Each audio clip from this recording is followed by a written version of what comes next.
is my video presentation about Anne Spencer. Anne Spencer is an iconic, historical African-American Harlem Renaissance legend who was a wife, mom of three, a teacher, botanist, librarian, and civil rights activist. She was born on Virginia plantation February 6, 1882, to former slaves Joel Bannister and Sarah Scales, who was the daughter of a slave owner. Anne Spencer did not allow the challenges of her parents splitting up, nor her mom placing her in a temporary foster care so that she could work to support the family, stopped her from getting an education. At a young age of 11, Anne pursued her studies and graduated valedictorian from Virginia Theological Seminary and college currently known as Virginia University of Lynchburg. Anne eventually married a fellow alumni, Edward Alexander Spencer, and lived most of her life in Lynchburg, Virginia with him and their 3 children. During that time, she opened and managed a library at Dunbar High School, where she worked for 20 years while writing poetry. Even though Anne felt like publishers and editors of her time misunderstood and censored her writings, she continued to work and found other ways to get her message out into the community.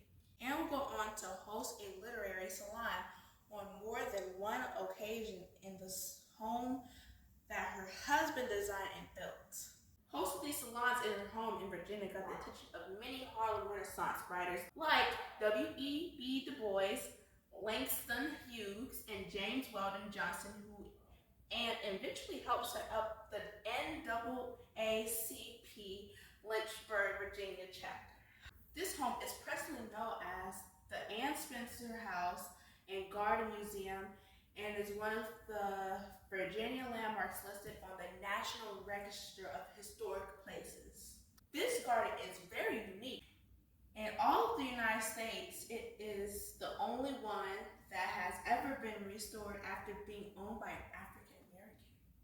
As a bold and renowned civil rights activist, Anne Spencer used her influence in poetry to speak out against school integration, interracial relationships, and white supremacy. She spoke about controversial issues like race and religion and made history by becoming the first African American female poet to be added to the Norton Anthology in Modern Poetry.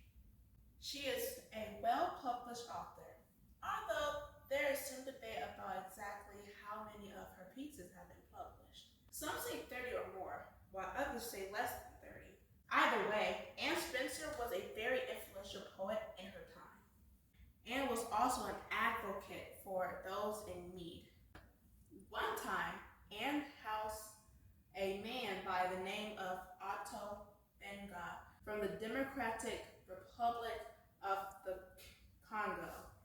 He had been kidnapped, caged, and forced to be displayed in what was known at the time as the Louisiana Purchase Exhibition. This was the St. Louis World's Fair of 1904. Although Anne Spencer was very well accomplished in her lifetime and had published many writings when she died July 27, 1975, at the age of 93 of cancer, she left behind unpublished work in the form of a novel and other sources. She was finally laid to rest in Forest Hills Cemetery of Lynchburg, Virginia.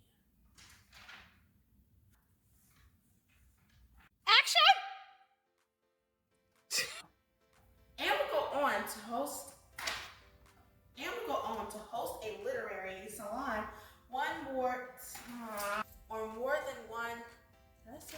Hosting these salons in her home in Virginia got the attention of many Harlem residents.